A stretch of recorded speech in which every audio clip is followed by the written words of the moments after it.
Halo semuanya, apa kabar nih? Aku harap kalian dalam keadaan yang baik dan sehat ya. Sebelumnya perkenalkan, nama aku Erika Gavriela dari SMA PPK Penabur Tasikmalaya. Nah, berhubung aku masih SMA, juga masih kelas 10, kayaknya kita akan lumayan relate dengan talk kitab yang akan aku bahas kali ini. Nah, umur-umur sosial kita nih, kurang lebih 15-17 tahun lah. Kita tuh lagi senang-senangnya banget hangout bareng teman, main games online, ataupun mengeksplor hal-hal baru. Ya gimana ya, namanya juga anak remaja, lagi senang banget mencoba-coba hal yang baru buat dirinya. Bahkan gak jarang loh ada remaja yang sampai meninggalkan kewajibannya untuk melayani Tuhan. Apalagi di masa pandemi seperti ini, di mana semua kegiatan kita dilalui dengan online, gak bisa onsite dan sebebas waktu sebelum pandemi. Nah, tapi ada juga loh remaja-remaja yang sekali melayani Tuhan di gereja. Hanya kadang mereka merasakan rasa takut. Mereka takut dicemooh, takut dikucilkan oleh jemaat-jemaat lain yang umurnya lebih tua dibandingkan dirinya. Padahal kan mereka justru bisa jadi teladan yang baik ya buat kita semua. Timotius atau yang arti namanya adalah memuliakan nama Tuhan. Waduh, dari namanya aja kayak udah ketebak ya sifat Timotius ini seperti apa. Kalau kita main tebak-tebakan, aduh kayaknya tokoh ini sangat amat taat kepada Tuhan, percaya kepada Tuhan dan sering melayani Tuhan. Dan tebakan itu benar loh. Timotius adalah seorang pemuda yang dibesarkan dan dilahirkan oleh perempuan-perempuan yang hebat. Itu namanya Louis dan ibunya Eunike. Nah, sejak ia kecil dia sudah mempelajari firman Tuhan. Untuk ayah Timotius tidak terlalu diceritakan di Alkitab, tapi ayah ini adalah seorang Yunani yang juga kerap dikira sebagai orang yang tidak percaya kepada Kristus. Walaupun begitu, Louis dan Eunike tetap memberikan pelajaran mengenai firman Tuhan kepada Timotius. Di sini dituliskan dalam 2 Timotius 3:15, ingatlah juga bahwa dari kecil engkau sudah mengenal kitab suci yang dapat memberikan hikmat kepadamu dan menuntun engkau kepada keselamatan oleh iman kepada Kristus Yesus. Jadi terbukti ya bahwa Timotius sudah dididik oleh ibunya dan neneknya sejak ia masih kecil. Ibunya dan neneknya, Louis dan Eunike, yang terkenal akan iman ya teman-teman. Kalau kalian tahu ungkapan buah jatuh tidak jauh dari pohon ya, nah ungkapan ini nih udah cocok banget buat menggambarkan keluarga Timotius. Kalau Louis mengajarkan firman Tuhan kepada Eunike, Eunike juga mengajarkan firman Tuhan kepada Timotius. Pada suatu hari, Rasul Paulus sedang pergi ke Listra. Di sana ia bertemu dengan banyak sekali orang, salah satunya adalah Timotius. Nah, sesaat ia melihat Timotius bertemu dengan Timotius, ia sadar bahwa anak ini berbeda.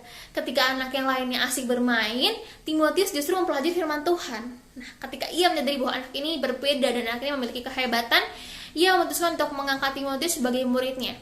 Juga meminta Timotius agar menemaninya dalam misi yang kedua dan ketiga. Waduh, kalau misalnya aku lagi baca kisahnya Timotius, aku salut dan insecure juga ya. Salut karena dia di umur 15 tahun, dia sudah bisa menjadi seorang penginjil dan pengembala. Ia sudah mengembalakan jemaat Tesalonika, Efesus, Filipi, dan Korintus.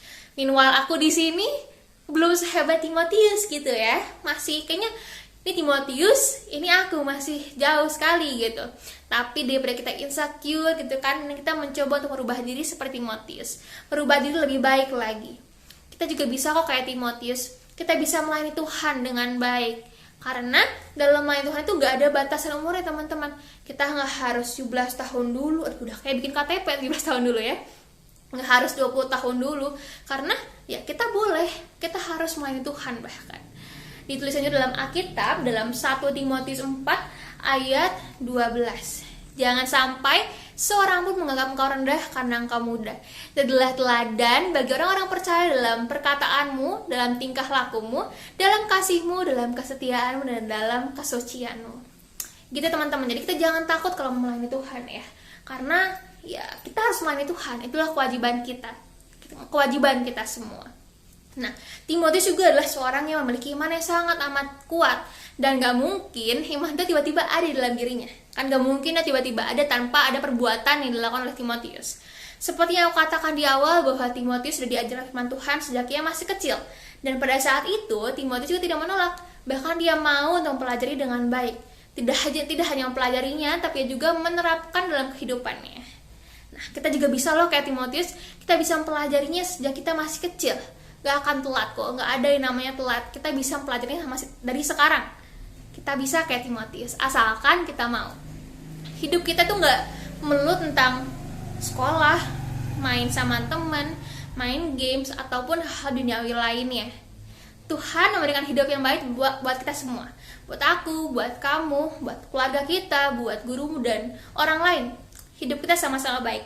Hidup kita adalah hidup yang terbaik yang diberikan oleh Tuhan. Maka dari itu, kita harus memanfaatkannya untuk melayani Tuhan. Walaupun Tuhan tidak meminta apapun dari kita. Ia tidak menuntut apapun dari kita.